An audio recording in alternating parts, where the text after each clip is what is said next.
Hello student, welcome to all. मैं हूं CA Sandeep Dayal और बच्चों आज हमें हायर परचेज की नेक्स्ट क्लास के अंदर और हमने बच्चों जो टोटल टेबल्स थे वो टेबल हम लोग पढ़ रहे हैं। उस टेबल के अंदर ऑलरेडी मैं आपको टोटल जो 7 कंडीशन थी उसमें से मैं आपको 6 कंडीशन करा चुका हूं। तो कंडीशन वाइज अब बची है सिर्फ एक लास्ट कंडीशन। ठीक है, तो जल्दी से उस लास्ट कंडीशन को पढ़ते हैं और फिर बढ़ते हैं एक अगले इंटरेस्टिंग कॉन्सेप्ट की तरफ। चलिए, तो last condition number 7 for our table. ठीक है, तो बच्चों condition number 7। Sir condition number 7 कैसे हमें पता पड़ेगा, आइडेंटिफिकेशन कैसे करेंगे? तो बच्चों कॉन्सेप्ट तो वही है कि भाई इंटरेस्ट रेट जो है, interest rate is not given. ठीक है सर, तो जो इंटरेस्ट रेट है वो आपके पास गिवन नहीं होता, सबसे पहली बात। अब इसमें जो स्पेसिफिक कंडीशन है वो कंडीशन है क्या, है ना? चलिए तो हम उस कंडीशन की बात कर लेते हैं। कंडीशन आपकी ये है कि जो आपका रहेगा अमाउंट ऑफ इंस्टॉलमेंट, तो अमाउंट ऑफ इंस्टॉलमेंट अलग अलग, यानी कि आप जो पेमेंट दे रहे हैं हर बार अलग अलग है। ठीक है, और इन इंस्टॉलमेंट के बीच में जो मिलेगा हमें टाइम गैप, वो टाइम गैप भी क्या रहेगा, अलग अलग, यानी कि डिफरेंट, है ना? तो इस चीज का आप ध्यान रखें कि अमाउंट ऑफ इंस्टॉलमेंट भी डिफरेंट होगा और जो टाइम गैप है वो टाइम गैप भी क्या होगा, डिफरेंट होगा, है ना? अलग अलग होंगे। अब आप देखिए इस कंडीशन में सर इंटरेस्ट को आप डिवाइड करोगे कैसे? तो इसमें आप समझिए इंटरेस्ट को हम डिवाइड करेंगे एक प्रोडक्ट रेशो पे। अच्छा, प्रोडक्ट रेशो, हाँ बेटा, तो हम कैलकुलेट करेंगे एक प्रोडक्ट रेशो और उस प्रोडक्ट रेशो पे इंटरेस्ट डिवाइड किया जाएगा। अब बात ये आती है कि सर ठीक है, बड़ी अच्छी बात है, बड़ी खुशी की बात है कि आप एक प्रोडक्ट रेशो निकलवाने वाले हो हमसे, पर सर प्रोडक्ट किसका कराओगे? तो बच्चों आप जो प्रोडक्ट करेंगे समझिए वो प्रोडक्ट आप किसका करने वाले हैं। तो आप जो प्रोडक्ट करेंगे वो प्रोडक्ट होगा आपका, देखिए लास्ट क्लास में मैंने आपको एक टेबल बनवाया था और उसमें कॉलम बनाया था मैंने आउटस्टैंडिंग हायर परचेज प्राइस का, याद आ रहा है आपको?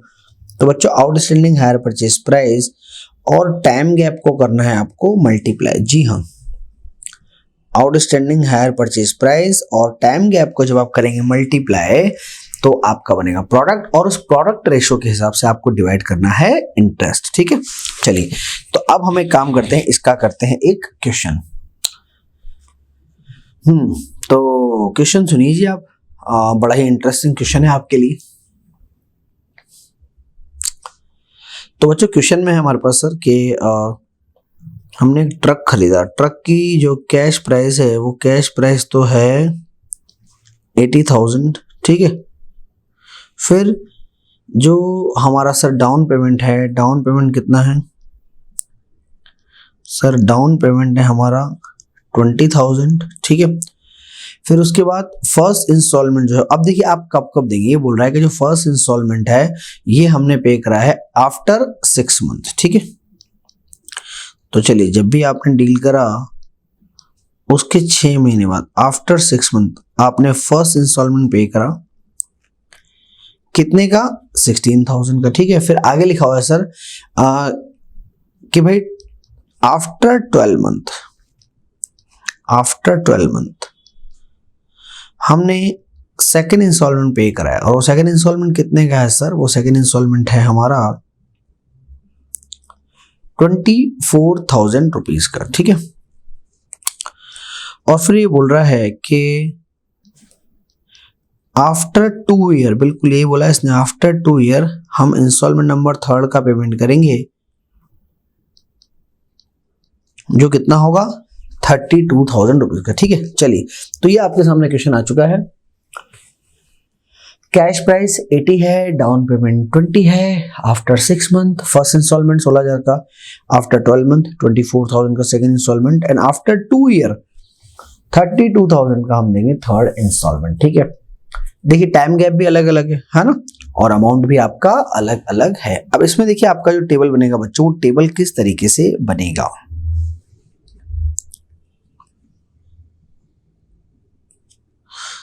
तो अगर आपको याद हो लास्ट क्लास में मैंने सबसे पहले तो आपको आउटस्टैंडिंग हायर परचेज प्राइस का एक कॉलम बनवाया था बेटा, है ना। फिर यहाँ हमारा था इंस्टॉलमेंट का। अब हमें एक कॉलम बनाना पड़ेगा टाइम गैप का, है ना, और एक कॉलम हम बनाएंगे प्रोडक्ट का। ठीक है, सबसे पहले तो आपका आ जाएगा नेम ऑफ इंस्टॉलमेंट, भाई क्या नाम है। फिर काम का कॉलम तो ये है आपका आउटस्टैंडिंग HPP। ठीक है, यहाँ आ जाएगा आपका इंस्टॉलमेंट, आप कितना पे कर रहे हैं, क्योंकि वो भी एक इंपॉर्टेंट चीज है मेरे लिए।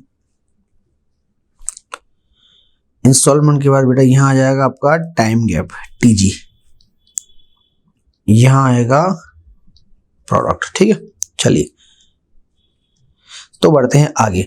सबसे पहले तो आप समझिए, आपको अगर हायर परचेज प्राइस की मैं बात करूं तो हायर परचेज प्राइस है कितना। देखिए आपने कितना पेमेंट दिया सर, 20, 16, 24 और 32। तो बच्चों इन सबको अगर हम ऐड कर लें 20, 16, 24 and 32, sir hire purchase price आ रहा है 92। ठीक है, तो हायर परचेज प्राइस जो HPP आप पे करने वाले हैं वो कितने का है, वो है 92,000 रुपीज का। यानी कि सर जब मैं ये एसेट्स लेने गया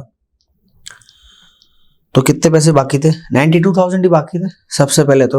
अब जब आप गए तो जाते आप क्या करोगे, डाउन पेमेंट दोगे सर। अब डाउन पेमेंट कितना देना है सर, डाउन पेमेंट देना है 20,000 रुपीज का। अब आप समझिए 92 में से अगर आपने 20 पे कर दिए तो अब आपके ऊपर कितना पैसा बाकी रहा, सिर्फ सर हमारे ऊपर बाकी रहा है 72,000 रुपीज। फर्स्ट ईयर एंड होगा, फर्स्ट इंस्टॉलमेंट पे करेंगे। देखिए बच्चों जो फर्स्ट इंस्टॉलमेंट वो कितने का है सर, वो है 16,000 का। अच्छा, तो सर 16,000 आप पे करने वाले हो। तो यार एक बात बताओ, 72 में से 16 आप पे कर दोगे तो मेरे प्यारे बच्चों कितना पैसा बचेगा, ओहो सर ये बचेगा 56,000 रुपीज। हाँ सर 56 बचेगा आउटस्टैंडिंग। फिर सेकेंड ईयर एंड पे आप 24,000 का पेमेंट कर दोगे। जब आप 24 का पेमेंट कर दोगे तो बचा कितना सर, बचेगा ओनली 32,000। ठीक है सर, चलिए ये बच गया मेरा 32,000। बस इसके बाद तो बनाने की जरूरत ही नहीं है आपको। तो ये तो अगर आप मैच करोगे ना पिछले क्वेश्चन जैसा same outstanding higher purchase price, और जैसे जैसे हम पे ऑफ करते जा रहे हैं, सबसे पहले हमने डाउन पेमेंट किया, फिर फर्स्ट इंस्टॉलमेंट दिया, देन सेकंड दिया एंड देन थर्ड दिया। ठीक है, तो बच्चों जैसे जैसे आप पेमेंट करते जा रहे हैं वैसे वैसे हमारा आउटस्टैंडिंग हायर परचेज प्राइस कम होता जा रहा है। ठीक है, तो सर लास्ट क्वेश्चन तो यहीं तक सेम था। हाँ बेटा बिल्कुल सेम था। अब काम की चीज क्या, टाइम गैप समझना आप। देखिए फर्स्ट इंस्टॉलमेंट बताया आप कब दे रहे हो सर, आफ्टर 6 मंथ। अब ध्यान रखिए टाइम गैप का मतलब क्या है बच्चों, टाइम गैप का मतलब ये आपको 2 इंस्टॉलमेंट के बीच का टाइम गैप देखना है ना। कैसे समझिएगा, देखिए डाउन पेमेंट और फर्स्ट इंस्टॉलमेंट के बीच में कितने महीने का गैप है, there is a gap of 6 month, 6 महीने का गैप है। ठीक है सर, यहां लिखा हुआ आफ्टर 12 मंथ, तो सर क्या फर्स्ट और सेकंड इंस्टॉलमेंट में 12 मंथ का गैप है sir? The answer is no बच्चा, 12 मंथ का गैप नहीं है। समझना, देखो ऐसा है कि आपने जो डील करी है ना वो 1 जनवरी को करी, तो 1 जनवरी के 6 महीने बाद, है ना, यानी कि 1 जुलाई को फर्स्ट इंस्टॉलमेंट है। अब ये जो 12 मंथ है ना बेटा, ये राइट फ्रॉम द बिगिनिंग है, यानी कि जिस दिन आपने डील करी 1 जनवरी से 12 महीने बाद। तो आप समझिए फर्स्ट और सेकंड इंस्टॉलमेंट के बीच में गैप कितना है, क्योंकि मुझे जो गैप लेना है वो गैप लेना है बिटवीन 2 इंस्टॉलमेंट, है ना। लॉजिक आप समझिए, तो पहली इंस्टॉलमेंट आप 6 महीने बाद दे रहे हैं, दूसरी इंस्टॉलमेंट अगर आप 12 महीने बाद दे रहे हैं, तो क्या आप मुझे बता सकते हैं क्या कि सर फर्स्ट और सेकंड इंस्टॉलमेंट के बीच में कितना गैप है? तो सर फर्स्ट और सेकंड इंस्टॉलमेंट के बीच में गैप आएगा अगेन कितने महीने का, 6 मंथ का, है ना। तो हमें 2 इंस्टॉलमेंट के बीच में गैप लेना है। अब आप मेरे को बताओ फिर कि सेकंड और थर्ड के बीच में गैप कितना होगा? हाँ सर 12 मंथ, नीचे इसने 2 ईयर दे दिया, 2 ईयर का मतलब क्या 24 मंथ, तो यानी कि 12 मंथ और 24 मंथ, तो 12 मंथ और 24 मंथ कितना गैप आएगा सर? गैप आएगा 12 मंथ का। ठीक है, तो आई होप सो आपको बात समझ में आए। डाउन पेमेंट और फर्स्ट इंस्टॉलमेंट का गैप 6 महीने है, फिर फर्स्ट और सेकंड का गैप अगेन 6 मंथ, और फिर सेकंड और थर्ड का gap there will be 12 month.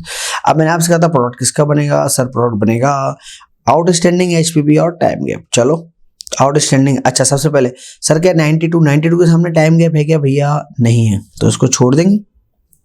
अच्छा वैसे भी हमको भी पता होना चाहिए कि जब हम डाउन पेमेंट देते हैं तो उसमें सर कोई भी इंटरेस्ट इंक्लूड नहीं होता है। चलिए अब देखिए outstanding HP 72, okay let me change the colour, yes sir. 72, time gap कितना है? 6। 72,000 को अगर मैं 6 से करता हूं तो आ रहा है 4,32,000, ठीक है, इट्स 4,32,000। चलिए ये पहला प्रोडक्ट बन गया। आगे बढ़ेंगे, outstanding HPP 56, time gap 6 month, 56,000 multiply by 6, it comes 3,36,000, ठीक है, 32,000 मल्टीप्लाई बाय 12, 3,84,000, ठीक है सर। तो क्या मैं ऐसा समझूं आपको बात समझ में आई? हाँ सर बिल्कुल आई। तो बच्चों प्रोडक्ट का बस सिंपलीफाई करके रेशो निकाल दो, 432, 336 और 384। चलिए पहले मैं यहाँ पे रेशो निकाल लेता हूँ ना, क्योंकि रेशो मेरा काम आएगा इंटरेस्ट डिवाइड करने के। अच्छा 3 डॉट तो आप बढ़ाई दो, तो 432, 336 कितना आ रहा है? 432 देन 336 देन 384। सिंप्लीफाई करेंगे तो अगर मैं 48 से इनको उड़ाऊं तो पहले वाले का तो 9 आ रहा है, 9 आ रहा है, 7 आ रहा है और 8 आ रहा है। जी हो गया हमारा काम। तो बच्चों रेशो कितना आया सर? रेशो आया 9:7:8, ठीक है। तो जो आपका इंटरेस्ट बैठ रहा है उसको आप डिवाइड करेंगे 9:7:8 के अंदर। देखिए बच्चों टोटल इंटरेस्ट कितना है चेक करते हैं हम लोग। 92 का HPP है, कैश प्राइस है 80 का, यानी कि इंटरेस्ट होगा 12,000 का।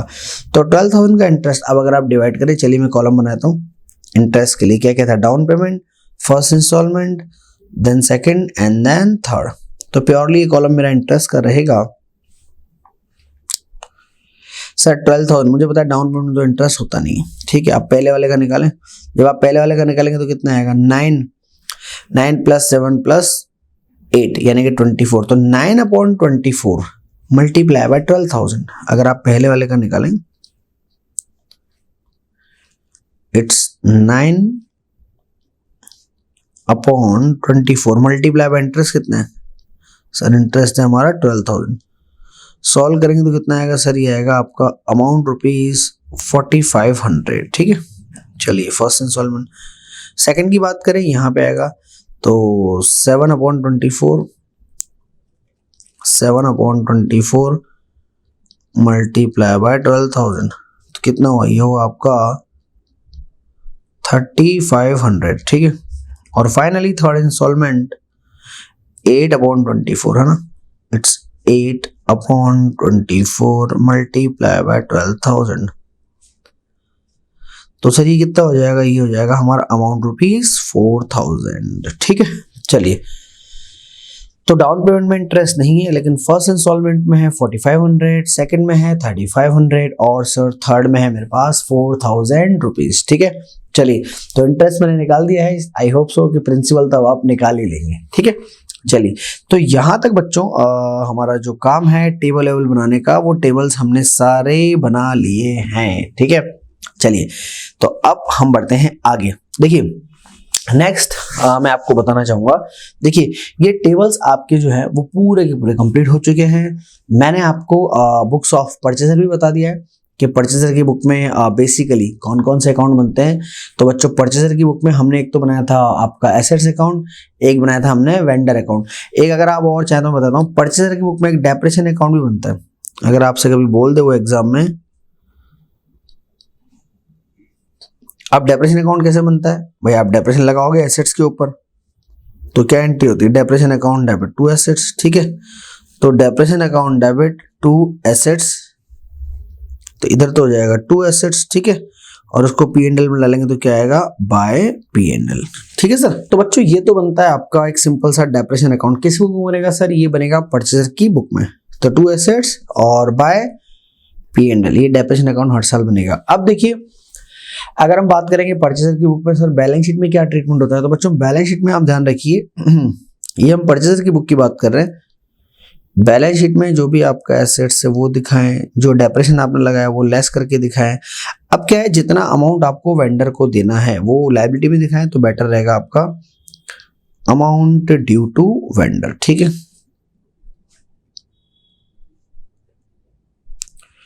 ये आप बैलेंस शीट की लायबिलिटी में दिखाएंगे। ठीक है, एसेट्स में ये होता है, लायबिलिटी में ये आपका बनता है। अब अगर आप ये तो परचेजर की बुक की बात हो गई। ठीक है, अब अगर आप वेंडर्स की बुक की बात करते हो, वेंडर क्या दिखाएगा? वेंडर देखिए, आप समझिए, वेंडर के लिए एसेट्स तो है नहीं, वो तो उसने तो गुड्स था, गुड्स उसने बेच दिया, वो तो सिर्फ हायर परचेजर का जो बैलेंस है, क्योंकि हायर परचेजर क्या है, एक तरह का डेटर है, हमने बात करी थी। तो वो अपनी बुक्स में क्या दिखाएगा? वो अपनी बुक्स में दिखाएगा हायर परचेजर से कितना अमाउंट लेना है, यानी कि amount to due from hire purchaser, ये चीज वो अपनी बैलेंस शीट में शो करेगा। ठीक है, चलिए, तो आज की हमारी ये जो स्मॉल क्लास है इसको हम लोग यहीं वाइंड अप कर रहे हैं बच्चों। अगली क्लास में हम मिलेंगे अगले क्वेश्चंस के साथ में। तब तक अपना ख्याल रखिए, हंसते रहिए, मुस्कुराते रहिए और अपने बड़ों का रेस्पेक्ट कीजिए, पेरेंट्स का ध्यान रखिए। There is so much social message from us. Thank you so much. Signing off, this is CA Sandeep Dayal. Have a nice day.